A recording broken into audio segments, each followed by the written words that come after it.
দেশে প্রায় 20-21 লাখ কোটি টাকা আমানত আছে, তো ব্যাংকের মধ্যেই আছে। ব্যাংকের ভূমিকা যদি বিনিয়োগের ক্ষেত্রে বলেন, সেটা বাংলাদেশ কনটেক্সটে এটা কোনো আলোচনার বিষয় না। এটাই একমাত্র সোর্স অফ ক্যাপিটাল এবং সোর্স অফ ফান্ড।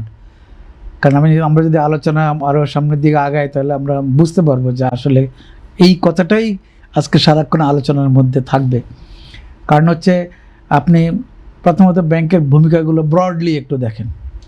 করোনা বা যে কোনো ভাইরাসের এগেইনস্টে ফাইট মানি ব্যাকট্রলের লেফট রাইট। দেশে প্রায় 20-21 লাখ কোটি টাকা আমানত আছে, তো ব্যাংকের মধ্যেই আছে।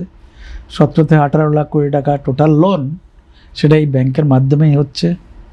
বৈদেশিক বাণিজ্য রিমিটেন্স এই যদি আমাদের 150 থেকে 160 বিলিয়ন ডলার হয়ে থাকে, 100% ব্যাংক।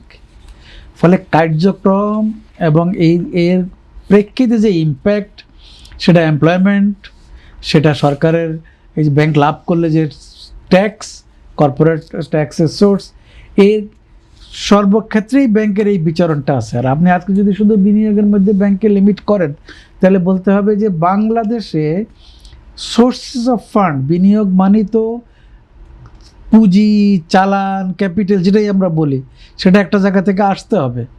এটাই তো বিনিয়োগ। বিনিয়োগ মানে হলো আমি বাণিজ্যের জন্য, ইন্ডাস্ট্রির জন্য, অন্য কাজের জন্য যে বিনিয়োগ করব।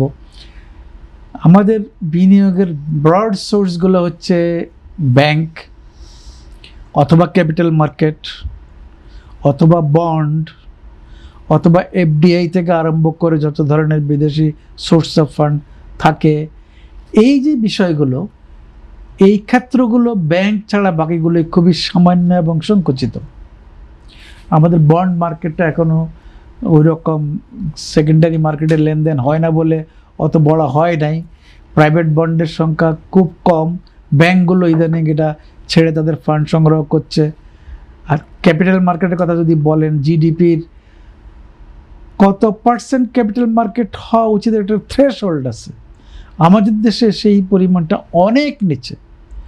আমাদের এটা কখনো কখনো যখন মার্কেট ক্যাপিটালাইজেশন বাড়ে, তখন এটা একটু বাড়ে, কিন্তু যখনই আমাদের মার্কেট খারাপ বলি আমরা, তার মানে ওই মার্কেট থেকে নতুন আইপিও, নতুন কোম্পানি ওখান থেকে ক্যাপিটাল তোলার জন্য, অথবা পুরাতন কোম্পানি অথবা সরকারের ভালো কোম্পানি ক্যাপিটাল তোলার জন্য যে কাজগুলো যত বেশি আকারে যে পরিমাণে করা উচিত, সে কাজগুলো করে না।